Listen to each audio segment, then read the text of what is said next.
Welcome, fans. This is week 15 of Show Me Your Medals, and I'm delighted to welcome back Phil Wong, who is stepping in place of a esteemed colleague, Will. But you didn't think you'd be back this quick, did you? I didn't, no. I thought that was my career over. You got a second bite of the cherry. Thanks. Make it count. I'll try not to screw it up this time. Excellent. Cool. There is the United game still going on. So we got 3 minutes. We got 3 minutes left, and Onana's not made a mistake yet, so you never know. So we'll probably wait until Logan go last then. Yeah. We've got a lot to talk about for Liverpool now. We've got two wins on a bounce, 4-3 versus Fulham. Yeah. And then a routine 2-0 versus Sheffield United. Half an hour ago. But yeah, Fulham first. I thought we'd lost that game, to be honest. And yeah, literally we turned it around. I guess it was great that we came back. It wasn't great that we conceded 3 goals. But I thought, again, we've been doing this all season. Like with I think they had that stat 15 points from losing positions per game.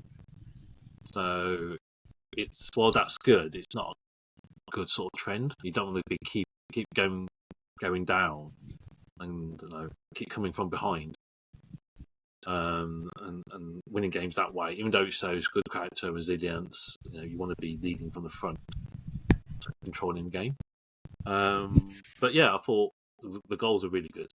I've been on McAllister's back a lot, and I have been so much so that they actually sent me the goal. And He's injured now. So there you go. But all of Liverpool first 3 goals were bangers. There was Trent's free kick. Yeah. Endo finally got a goal, and McAllister's. I'll say all 4 of them was bangers. I forgot who got the winner. It was Trent. Oh, Trent again? Oh, okay. No. No, you're right. He scored a proper one. The other one, they gave an own goal to Leno. So yeah. Yeah. So I thought all bangers, and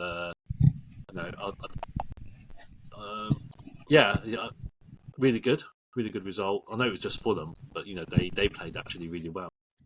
Well, they won 5-0 this today, didn't they? Yeah, just tonight. So it shows that the attacking and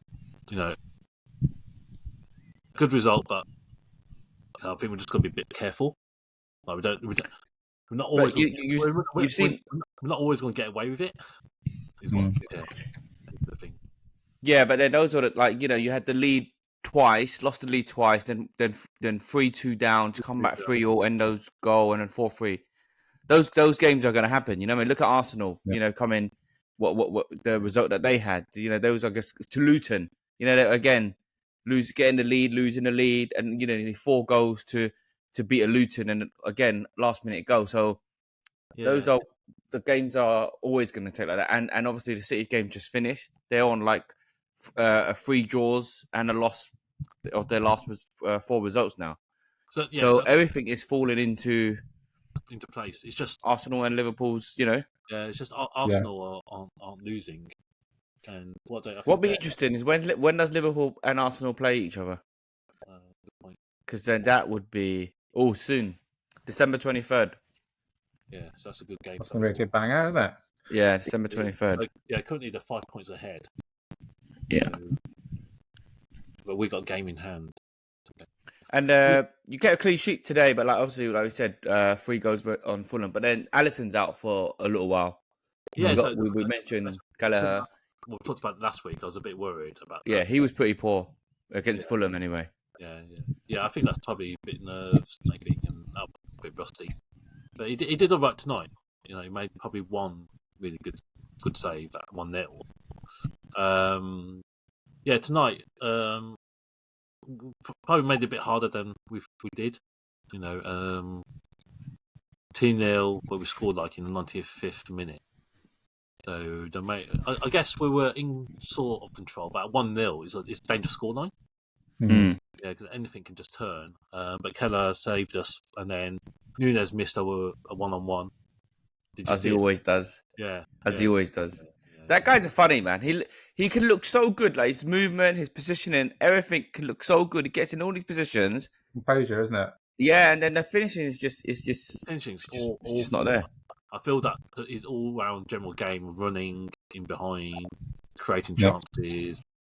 Because the second goal, he actually lost the ball, but then he ran back, tackled the player, won the ball back, and then passed it to Soboslai, throwing it in. So, I think while his all-round game is still good, that sort of protects him from a bit of criticism, in a way. Yeah. So I don't remember Andy Cole being like that. His all-round game wasn't that good. but yeah, he really needs to start making these, gets in a good position, makes good runs. So he just can't put it away sometimes. And this one-on-one, he literally had a lot of time. Just he could have just dinked it over him, or chipped it over him. He became rushing out to close that game. He had about a couple of seconds to shoot one. I think it's one of those potential banana skins, right? Like United, new manager bounce and all that kind of stuff. Could have been a bit difficult.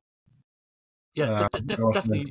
Sheffield United were a lot better. I know Mulder was just literally in the job like a day, but they were set up so much differently to how I've watched them, and they're a bit more resilient. Had a bit more going about them, and it's probably he's that new manager bounce, isn't it? He just and he knows like half the players still from that squad, so it just shows how new manager. I know they lost today, but I feel that's probably a good move on their part from what I saw.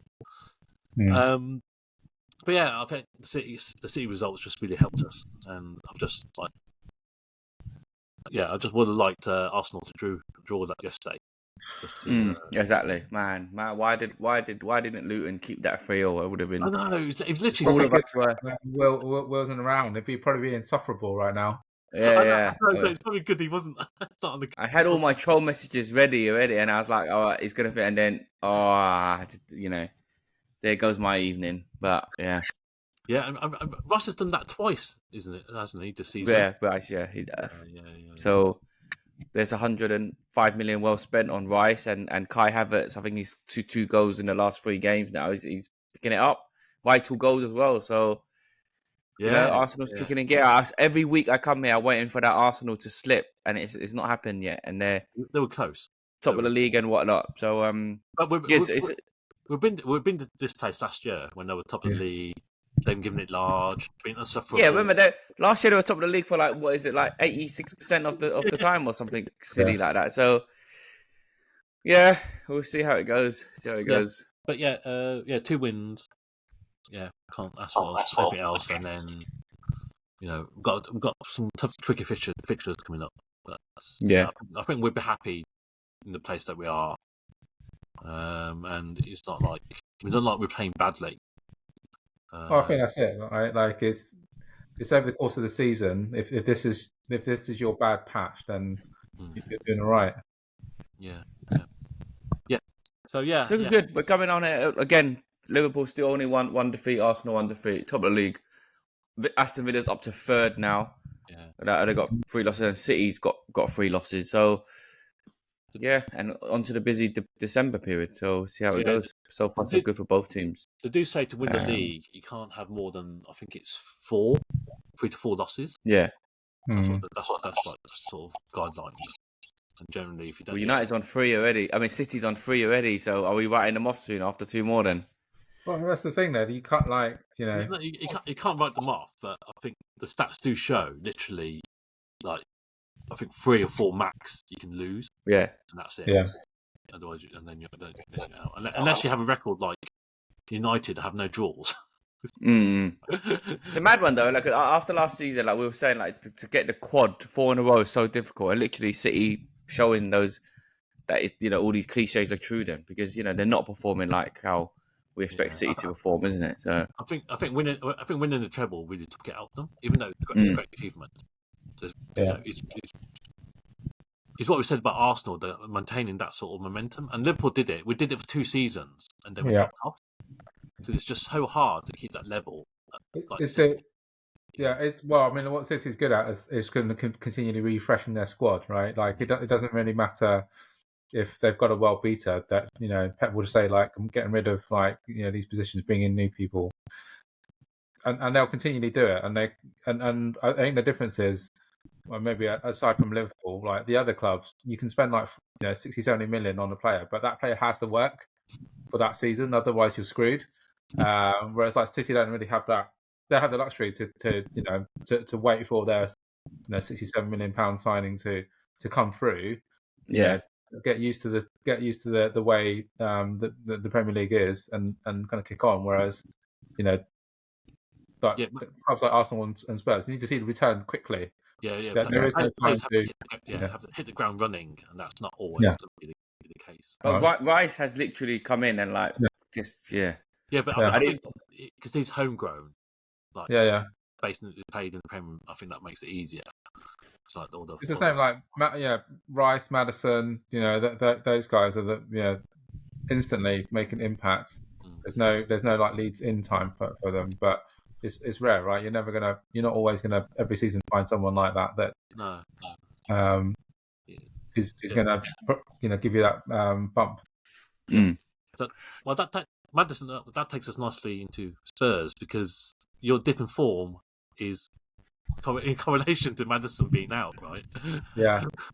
Well, I think that's kind of said. Like, it was a really good match for the neutral, right? 3-3. I think it was quite clear that no matter what happens, like the score could be like 7-0 down, and Spurs will continue to play the same way. And you see them, if you're going to get spanked, it's going to be by someone like City, because you're trying to play like they do, but in slightly worse. So 3-3 was a good result for us. I think it showed progress. It showed that the players weren't scared to make mistakes, because they made a lot of mistakes at the back. They kept losing the ball, but you see that even when they were losing the ball in their own kind of like third, they just carried on playing the same way. That first goal by Son, when like Brian Hill was facing the wrong side, like managed to turn two people and kick off, that was just that is kind of like prime Ange ball, right? So I'm happy. I mean, like, obviously the thing that most people are talking about is the terrible refereeing decision, which is absolutely was shocking. But I don't think it takes away the fact that the project is there. Like, I think Ange has changed the perception around how long projects take, because we used to say that give a manager to embed the way the team plays. He's done it in half a season, and it's so clear that he has. It might not be the final product and all that, but you can see that we're playing a completely different way. Yeah. Not even just that, he's hardly made any signings himself either. I mean, the signing he has done is Brennan Johnson, but he's hardly figured. Van der Ven was a very good signing, but he's been injured, and you're still kind of doing all right. So it'd be interesting to see after a few more seasons, January, and see where Ange actually does take Spurs. So, it'll be interesting. We've got AFCON as well, the Asia Cup. So we won't have we won't have Son, and we won't have our current first centre midfield pairing in Bissouma and Sarr. So, if you don't have Son, who I guess Richarlison's back from injury, so it'll be tough, because you're already going through quite a lot of injuries already. That kind of led on to the 3 defeats in a row. We thought it would be 4 when we looked at the fixture of City, but we did also say Tottenham always raised their game against City.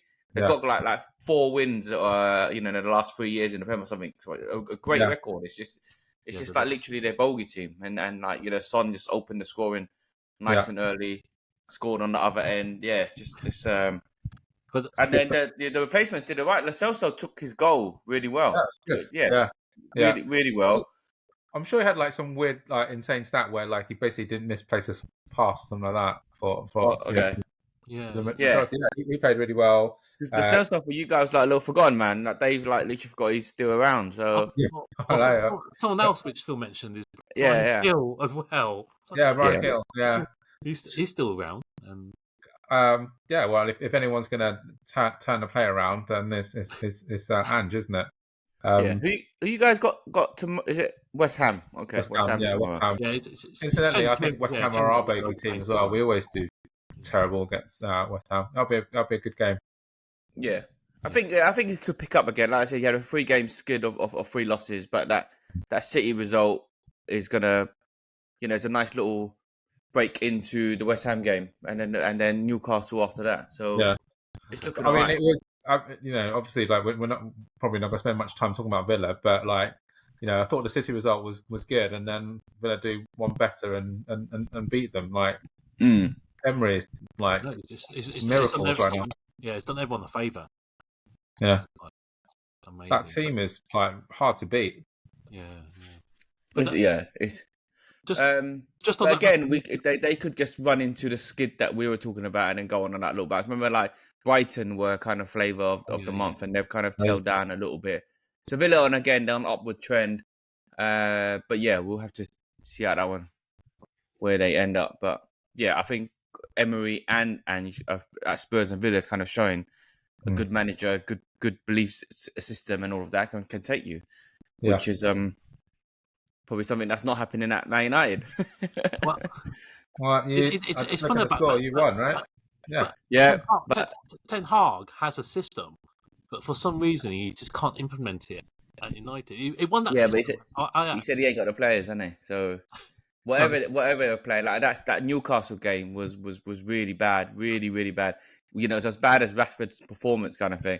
And I'm glad he's kind of actually finally dropped in for this Chelsea game. But yeah, it kind of shows to 2 matches, Newcastle and then a win against Chelsea. It kind of probably shows where United and Chelsea and Newcastle are. Obviously, Newcastle's going up. We spoke about Newcastle. Their team sheet doesn't even look that great. But again, Eddie Howe is bringing all their players playing to their maximum potential. This game, Man United versus Chelsea, 2 really bad teams. It was quite a good game.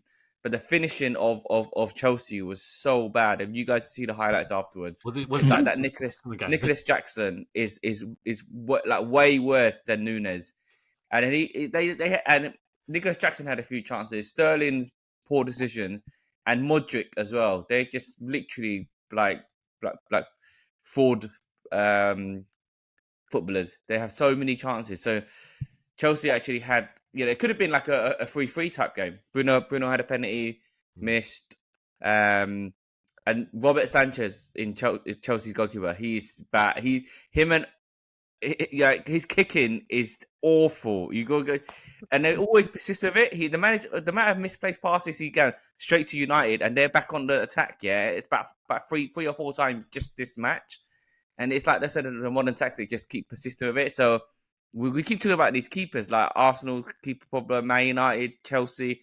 Is there like a lack of good goalkeepers out there or something? You know what I mean? There is.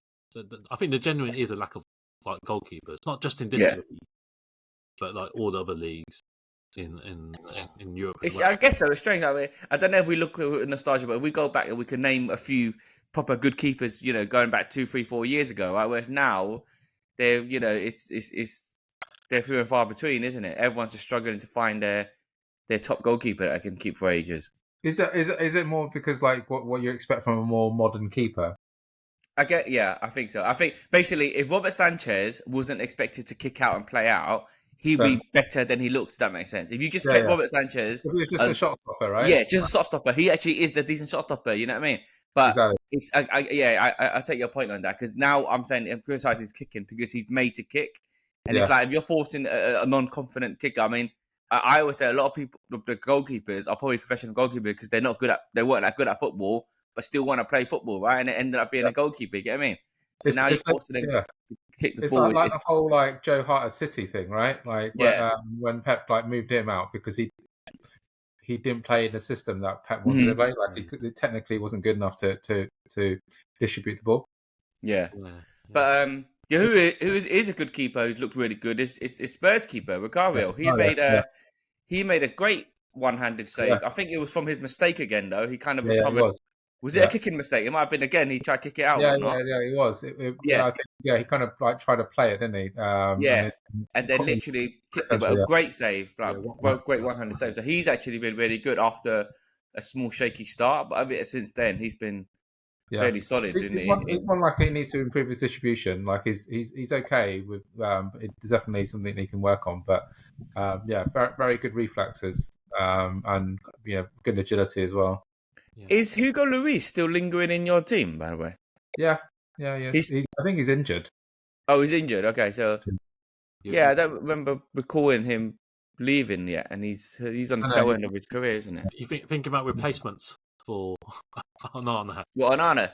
They were talking about it already. Like I don't. Yeah. Sometimes you just have to hold your hand out and say we made a mistake, isn't it? But I don't think it will happen. In January, there's no way that'd be unheard of. Do you know what I mean? So they'll have to stick with him for at least this. And Ten Hag came out after his howler and said statistically he's the second best goalkeeper in the Premiership. You know what I mean? He's making most saves or whatnot, and so. Yeah, I was going to post something in our chat about that because I read that article. Just because it's got the second best stats doesn't mean he's the second best keeper in the league. Yeah, it completely doesn't. It's all in context. It's like just because you got a second best save stat, what about, like I said, the mistakes we're seeing with our eyes? You know what I mean? Yeah. But I've said about Onana, I don't think he can be a long term. I know. He could play well for 5 games, and then the 6th game he's going to make something silly. So, I mean, even you watch the Chelsea game, Palmer's goal, it was decent. I'm always critical of Onana because he's done mistakes. So I'm always thinking, I could have saved that. I say another keeper could have saved that because it drizzled in, and Onana at full stretch. But I don't know, he could have took a few more steps. You'll see him make your mind up on that. I don't know if I've been too harsh on him. But it's quite funny that you make the analogy that like you're quite similar to Chelsea at the moment. Like both your teams are like sort of mid-table, heavy investment, struggling.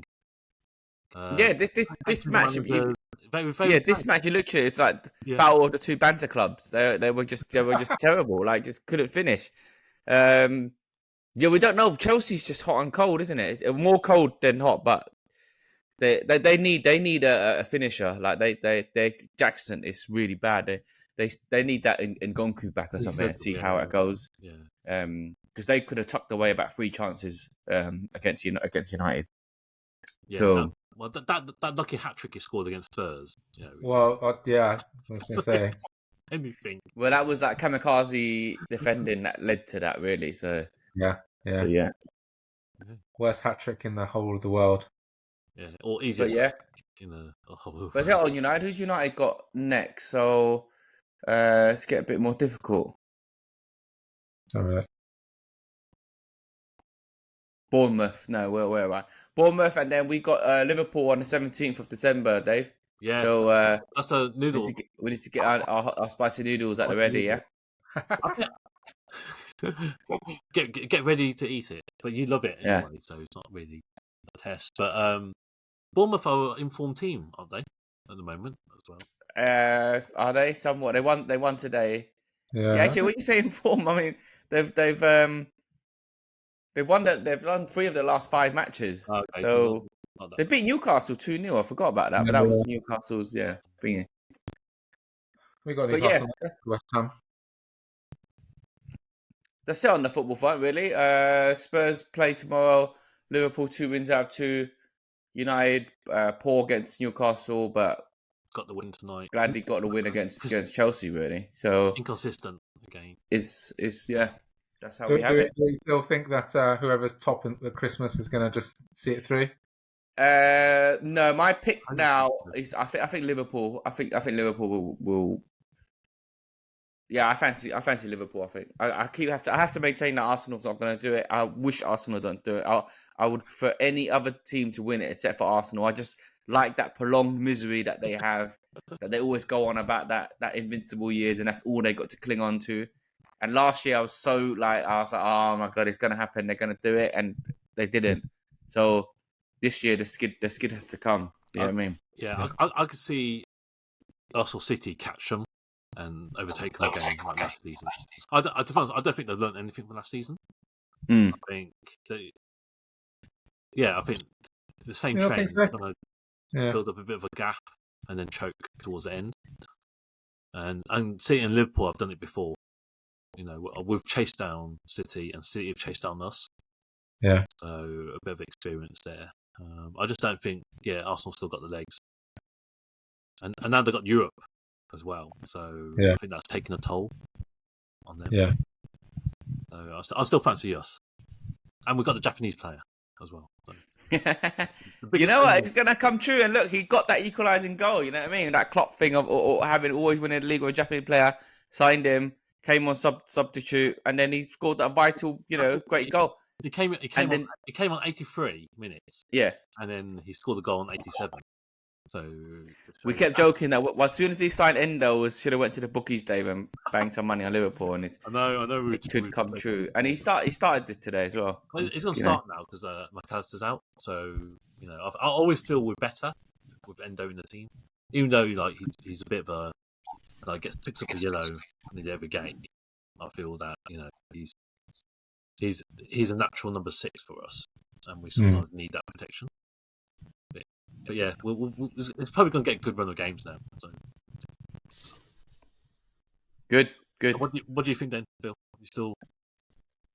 I think City's just gonna, City's just gonna bring it home. Like I know, like you said, they've probably got one more loss in them before they lose the title. But I think that whatever intervention needs to happen, between now and January, is going to happen. Pep's going to sort it out.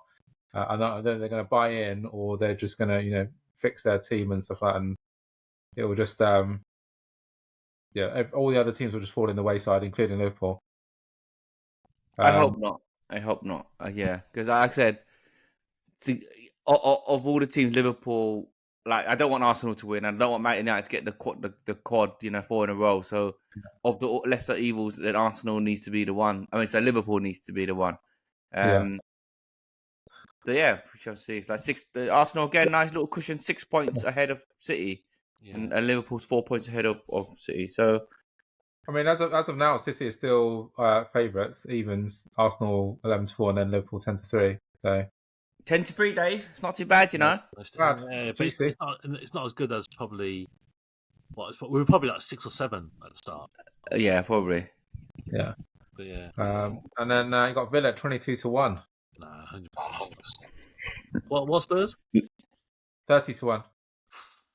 I wouldn't bet money on that. No. Villa. Cool. Shall we do predictions? Yep. Right. So we're all playing. Oh, I'll say all. Yeah. All of us are playing on Saturday. So yeah, it's Liverpool away to Palace, but with an early kickoff. So you know what that means. What, 0-0 draw? Yeah. Nah, I think Palace has been bad again. Now, they had a nice little run of form before. They've been awful. Just like the Hodgson of old. Even though it's a early kick, I'm saying 1-0 Liverpool because it's going to be like. I'll go 2-1 Liverpool. I think again, clean sheets are hard to come by. Worse so with Alisson injured. Yeah, 2-1. 2-0 for me, Liverpool. Palace are a bit kind of up and down with their striking, and I can't see it them scoring. Nice.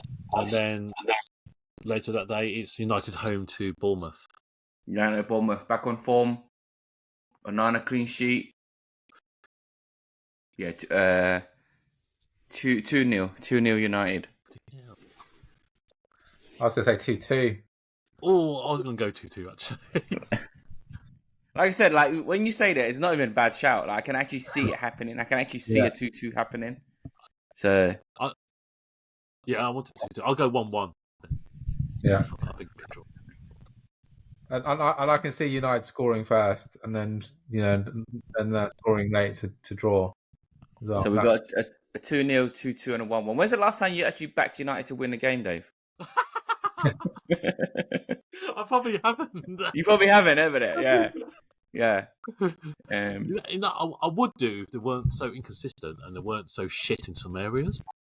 Yeah. Like I said, to be honest, Bournemouth is kind of probably the game United will probably struggle on. That's what they've been, struggling on. The Chelsea and the bigger teams, maybe they play a bit better or something. Don't know. And then a juicy game we've got Spurs Newcastle. Yeah, Newcastle on the Sunday. My heart says 2-1 Spurs, but my head's probably saying 2-1 Newcastle. Yeah, sounds about sensible enough. Yeah, 2-1 Spurs. We're probably going to concede first, and a last-minute winner. I think the way that both teams play is going to be open. Yeah, I'm predicting another 3-3. 3-3. Wow, we're going for a lot higher. Yeah, it's a tough one. Like, there's probably two of the teams I like quite a lot. Like I said, Newcastle underdogs, Spurs. I like Son's there. I like the football that they're playing. But I'll probably have to go Newcastle unless with a 3-2 Newcastle. So lots of goals were predicted over this festive period. Yeah. So see how that plays out. Sunday was ridiculous. How many goals there were? Yeah. Every team, like both teams, to score, and then it's just been a lot of goals lately. I said, clean sheets hard to come by. Like I remember, they've started adding a lot more extra times. So then does that play into it? I mean, we at the start of the season it definitely did, but I think it's going to calm down a bit. But obviously, the more time allows for more equalisers and more late goals and whatnot. It's been like the Liverpool game. We had 6 minutes at half time and 6 minutes at full time. So we played like 12 minutes injury time for that game, which is like plenty of time to score another goal too, isn't it? Really? But yeah, it's just I think it's creeped back in again. Yeah. Fantasy team, Dave, you're still got a big fat grey circle. Yeah. Not moved an inch. Yeah, I was rubbing my hands again. What did you do this? Not hands on what? Well, just my hands this time. Just the hands this time. There might be kids watching, so do. Wow, what was you up to this time that you was? No, because I thought Salah was going to do it, especially against Sheffield United. And then when I saw the score, like it was 0-0 at Villa Park, I thought, okay, this is it.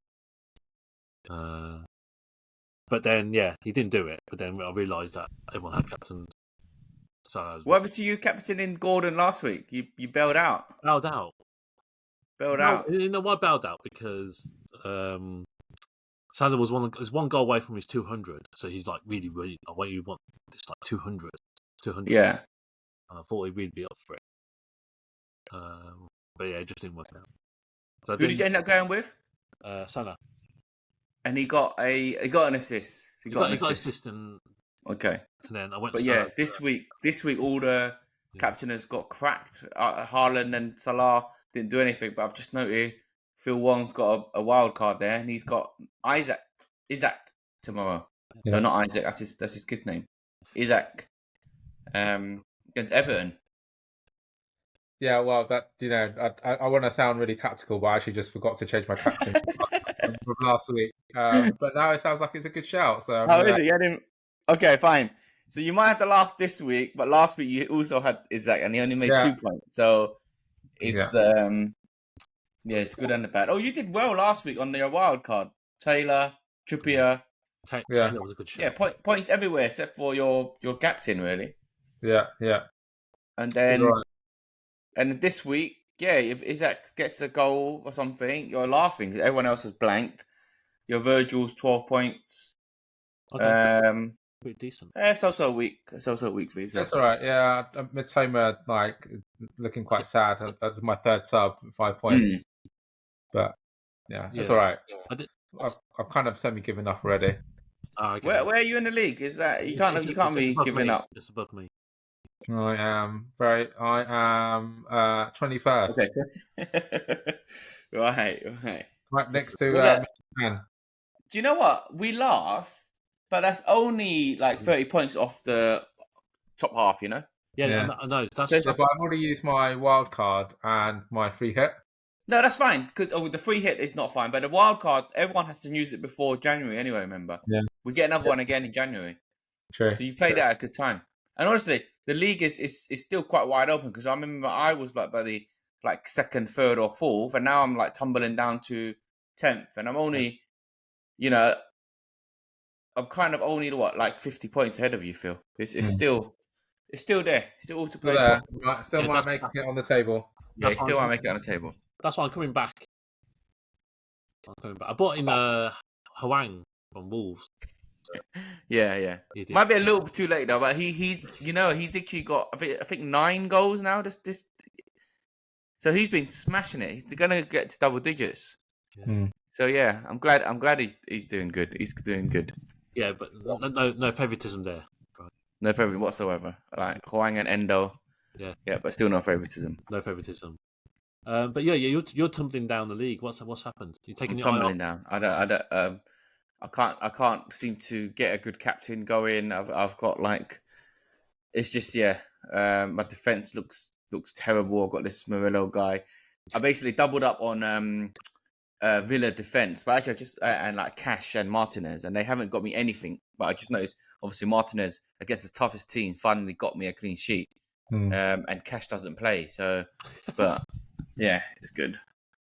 But no, like you said, it's still all to play for. Any tips to bring in? What have I? Is it not Nah. for Spurs? Double game week for Spurs? Not anytime soon. Is it not? Oh, okay. No. City's going to have a blank game soon on game week 6. Game week 18. So they'll be due at a double game week, but who knows when that is? Yeah, they're in the World Club Cup. So. Oh, okay. I see. That's why they. So yeah, at least I guess that week will be interesting on the captainers again. At least it makes things a bit more interesting, doesn't it? Yeah. Well, when you take out like the cheat code Haaland, it just makes it. Who take out who? Haaland, the cheat code Haaland. No, not for 1 week. Probably take out Alvarez for that 1 week and see how it goes. But yeah, I mean, we say he's a cheat code, but he's not been. He's been. No, okay, so he had 7 before this game, 2 7s and a 16, so not too bad. But yeah, it's just always a bit better when the captain kind of gets spreads out. But it's a shame when people do it, and Salah and Haaland both scores blank, so it becomes a nothing decision, isn't it? Yeah, you just no one gains an advantage, which is shit. Right.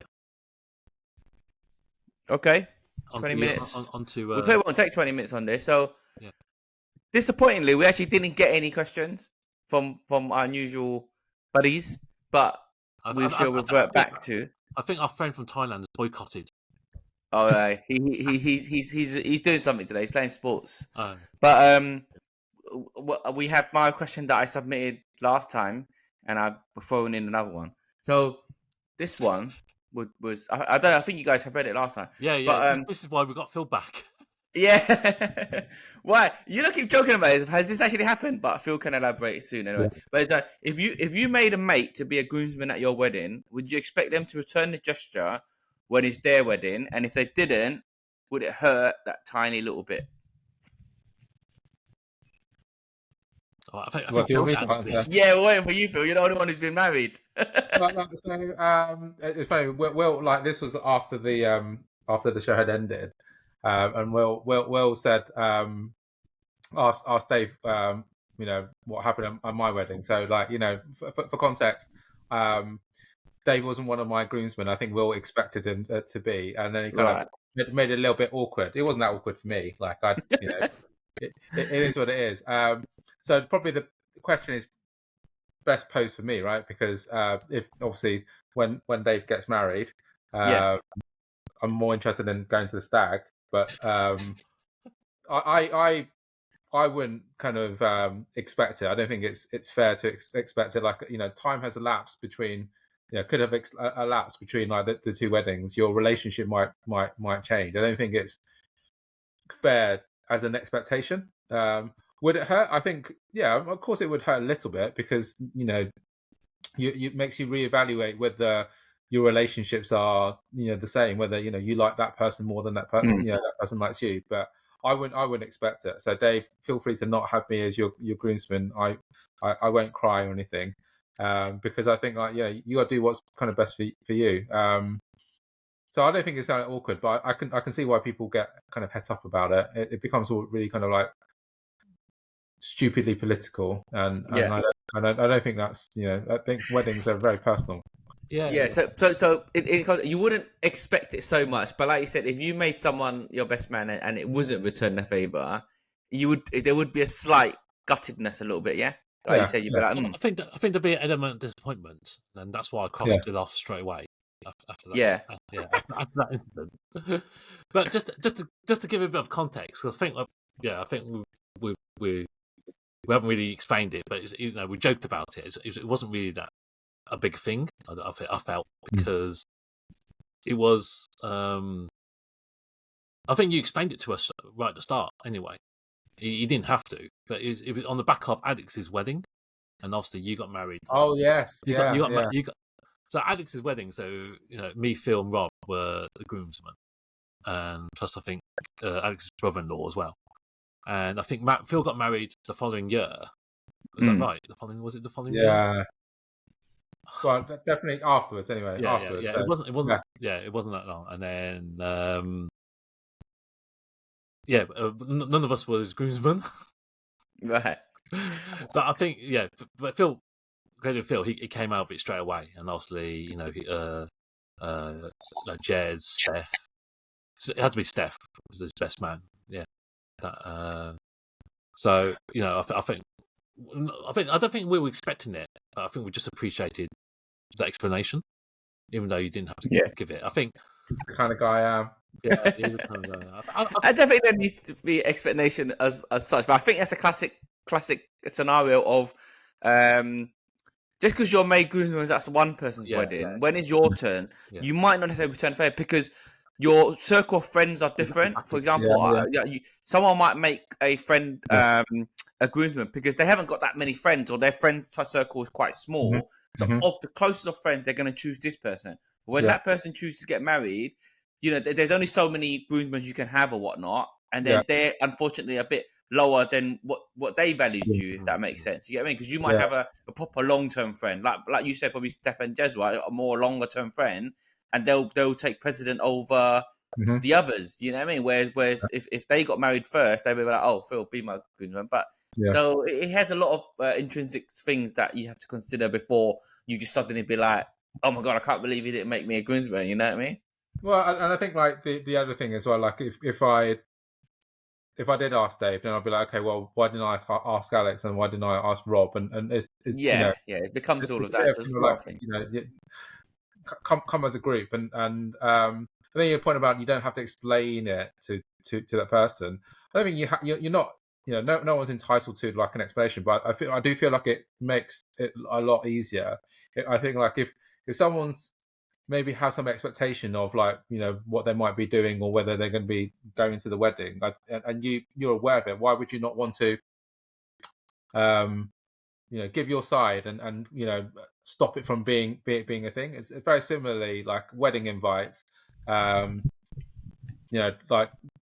we're familiar with a group, won't mention who, and like one of that group wasn't wasn't necessarily going to be on my immediately on the list, just because of like as a balance, obviously like that many people on the invites, but that person might have thought, actually I'm just going to be on the list, but I went out my way to explain to her that at the moment it's not likely, but you're my first choice sub. She must have felt great. Yeah, well, I think it's just that it's not necessary, but I think it is probably a nicer way to approach it. Yeah, and I think time is a factor as well. Yeah, like I think, especially in terms of wedding lists, that changes all the time. Yeah, like I know a group that I was really close to probably like 10 years ago, and I'm not sure if I would invite anyone from that group anymore. Yeah, because it's just like been so long. I'm not really spoke to them. like sort of lost touch, that sort of thing. So yeah, I've said it before. Like you said, you're right. It changes all the time because what your wedding right is going to be kind of specific to that time period you get married in, and it changes all the time. Like you said, because sometimes I don't know, just top of my head, like during furlough days, for example, and you're playing online all the time. Then that group of friends, you become really close to them, isn't it? And because you see them every day, you're playing online, and then as time goes past, you're like, actually, I haven't spoken to them anymore. But if you would have got married during that period, but I feel like I'm quite close to them. Do you know what I mean? So it all plays on where you are in the period of life. And you'll get some random work people as well. I'm like, why do I invite that? Why do I invite that dickhead? And it's only because you've worked with them, and then like when you move jobs, you're like never going to speak to that person again. Yeah. Those are the ones. That's the regret. Like, that's I feel like if Dave, when you get married, don't invite any work people because it's not worth it. So you could have got your first sub in, well, Phil, if you didn't invite those workmates. But first sub did come in. So first sub did come in. Yeah. Okay. First sub made it in. Fine. Made it with the drop. So interesting question. I think it depends on context again, time, circle of friends. Let's just say that was those 4 were your only friends. Then you just rotate. Exactly. Yeah. Flipping it, a quick question: Would you guys ever consider rejecting a groomsman invite, or is that kind of unheard of? I wouldn't. No, because I want to go on a stag and I want it's fun. I'm guessing it won't really happen, right? I'm just thinking of like, what if a not so close friend asks you that kind of thing, and it's really like out of the blue. They'll be like, "Oh, Phil or Dave, like, would you be my film?" For me, that's interesting, right? Because I think that's not to you might lose a lot of subscribers right now because I might be very controversial with what I say. So not a minute anyway. This is the difference between like a hen do and a stag do, right? Because like I think stag do's like. You don't really necessarily think about who else is going. Like you're just like you want to go because it's going to be fun. You're going to meet a bunch of lads. You're probably going to have some things in common, and you're all there just to ruin the groom, right? And have a lot of fun. You don't necessarily think about like who's going to be there, like who you're going to like, and all that kind of shit. Whereas like of the straw poll of experience that I've heard from others, Jen included.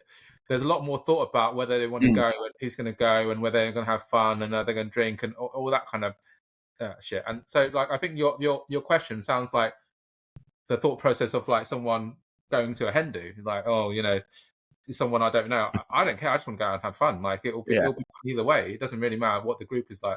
There'll be like people that I'm going to get on with. But I think you've just in that short sentence explained the difference between men and women.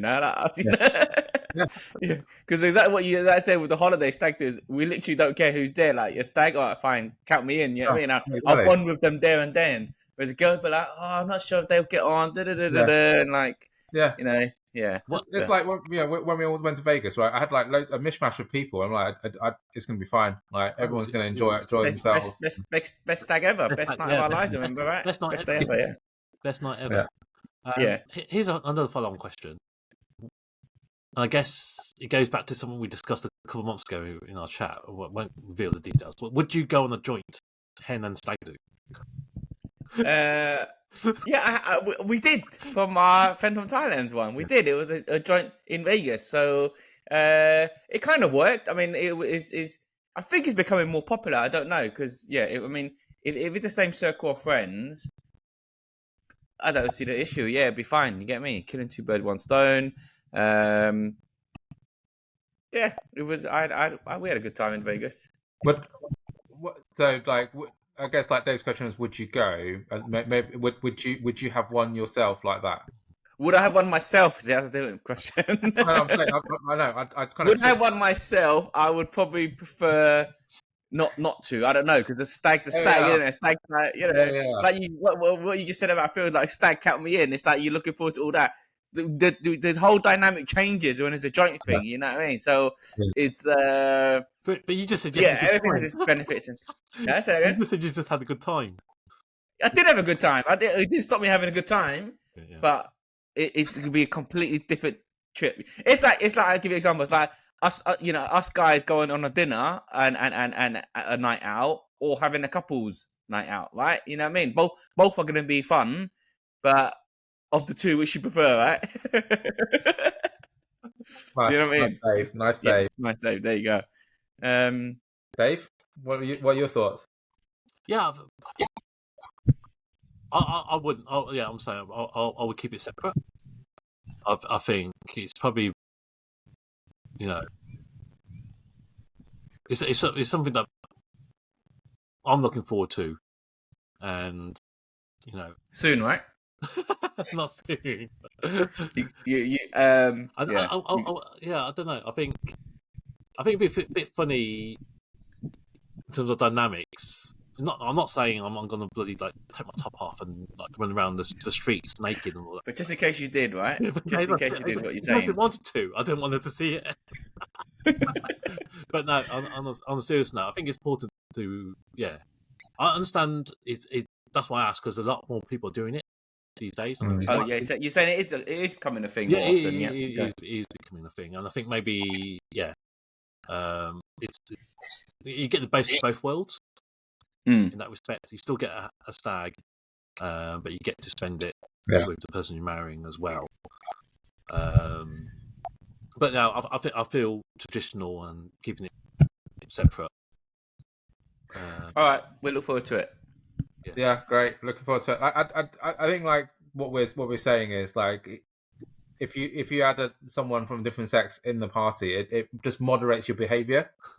Like that's what I was saying. It doesn't really matter if they're like your best mate and she happens to be a woman. It just totally moderates your behavior. And it's not like you're just going out there to be a naughty person, but it does completely change the dynamic. As I said, because they moderate your behavior. Yeah, even if you don't think it will. It restricts the places you can go as well. Right. Yeah. Moving on swiftly. No, I mean, like not everyone likes EDM clubs. Right. Completely, yeah. All right, and then maybe general relation. Who does more of the housework at home, and is it fair that a woman is kind of perceived to normally do more? Being three men here. So I just talk about housework, or like is cooking just housework? Yeah, like who does more of the housework? Cooking, cleaning, wash the bathroom, wash the toilets, Hoover, yada yada yada. Like I can start. For example, I think it's fair to say, obviously, Leanne does way more than me. Like I would say, if I gave it a percentage, probably 80-20, maybe 70-30 at best, but 80-20. And then my lead-on question to that, like, is it fair? I mean, then it becomes like a sexist type question, isn't it? Because is it fair? Of course, it's not fair. If you ask me blankly, like, "Well, are you a reasonable person?" Yeah, I'm reasonable. So is it fair? Therefore, it's not fair. But then we go on to translate it back, but it's like, but women are expected to do more. You know what I mean? And so that's just how it's kind of. That's just your view, by the way. Let's not lose the remaining subscribers. Right. Well, yeah, okay, but I'm talking about. I don't know. I'm sure a lot of people. I'm hoping shares shit with me. So, no, I do my bits, yeah. Like, but I don't know. Again, sexist, but sometimes girls are better doing it than I would do it. If I cleaned the house, right, I would do it. But I know for me, cleaning the house would not be the standard that she wants the house cleaned. If that makes sense. So therefore, like the bathroom, I can clean it, but then it won't be spotless. Whereas when she does it, it's spotless. So we kind of split the roles like that. And so, is it fair? Probably not. But I don't know. That's just the way it's kind of fallen into how we go about it. And it always creates like an argument that is always just around the corner, at any time it's like, why haven't you done this? Why haven't you done that kind of thing, you know what I mean? So you kind of live life on the edge. But I think like, again, what I'm saying, but certain jobs, I feel it fits into the female side, and certain jobs fit into the men's side of things. Like, for example, like do the bins, and then, so I try my best, but like I said, it's hard. Okay. Yeah, I think because Michelle does a lot of the cooking. Like, when I say a lot, I'll probably say she does 90%. of the cooking, and actually tells me it's not like a half an hour job, like there's prep work, and I accept that because if it takes 2 hours to prep a meal, that's a lot of work. So I accept that, and because of that, I'll probably do the bulk of the cleaning. Definitely take the trash out all the time. But she does clean Lemon's litter, and I do Cookie's litter. The kid stuff, yeah. The kid stuff. But it's funny she say this because I think we got to a point where obviously cleaning's an important part, but we got to a point where we actually got a cleaner now. so that helps. That helps. Is that cleaner a woman or a man? Sex is not the reason, but it is a woman. But it's sort of it works itself quite nicely. And she comes once a week, but she does the heavy lifting, like she does the bathrooms. It's like no one likes doing the bathrooms, right? So she does that, and does the kitchen and the floors. But I still like do the hoovering and stuff, and I obviously load the dishwasher. That's because you have a laundry obsession, though, right? I do 100% of the laundry. Okay. Like I won't let her touch. But at the same time, again, it comes back to what I did. You would even if she offered to do the laundry, you wouldn't want her to do the laundry. You wanted to do it your way, right? 100%. That's she does offer, but I know she doesn't do it to the way I like to do it. Yeah, but I get that from Leanne. Like she's got a special way of doing things, and I agree. Yeah, and that's why I do 100% of the laundry. But I think what we got is probably about 50-50 that she does like all the cooking practically, and then I do the rest, and then the cleaner helps in. So I think that makes a bit of a difference. Yeah. Just very quickly before Phil jumps in, do you think driving counts as a chore? Yes. Yeah, yeah. So if obviously, yeah. Okay, fine. Yes, because I only throw that in quickly because sometimes when I need a defense, I'll be like, yeah, well, I'll do the driving. So like, I take that's one extra job that I can knock on my list. You know what I mean? But then, but they might be like, no, but that's nothing. But I'm like, it is something. You know what I mean? So it is. I love just relaxing in the passenger seat, and I think when I was younger, I used to love driving, but nowadays I hate being stuck in traffic. It's like so soul destroying. Even though you got automatic car, it doesn't matter. You're stuck in traffic. It's a chore, and sometimes you genuinely are tired and you don't want to drive, right? Mm. You think, after you go out somewhere, you think, fucking hell, I've got to drive now. It's like, fuck. That's right. I feel like that all the time, Dave. I still have to drive. You know what I mean? Yes. But I think it's good that both of us drive, but she does most of the driving. But but I count that. I count that as a chore. Another Wong household. 50-50, mate. Modern household. I think as you said, like that we have different preferences. So I prefer to cook and do the kitchen, cleaning the kitchen kind of stuff. And as you said, it's like what things you value more in some of the stuff that you do. So I value cooking. I enjoy cooking, and I want to keep the kitchen clean, all that kind of stuff. Whereas like laundry, I'll do it because like the main difference between like her and I is like I do it because it needs to be done, and like I'm just trying to do it like in the most efficient way. But then I don't put in the bloody right like detergent, and I don't put in the the things that make it smell like flowers and all that kind of shit. So I perennially do it incorrectly, and like she'll tell me that I do it wrong.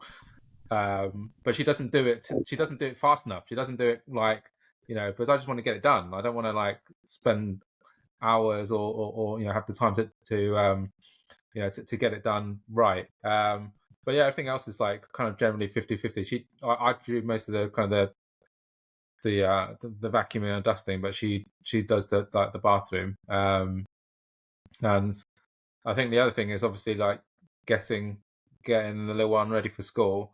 I'm much better at getting up. I once I'm up, I'm like, I just want to get on with it and kind of bang it out. Whereas she's not very good at getting up. So then I do that kind of stuff. But I think broadly 50-50. I think we just like there are things which I do a lot more of, and she does a lot more of. Once Leanne listens to this over, she'll be like, see, I told you so. I told you a lazy bum. It's be more like Phil and Dave. And I'll be like, all right, fine. But yeah. But then, like I said, when she tells me I've spent 2 hours cooking, I've got no defense, right?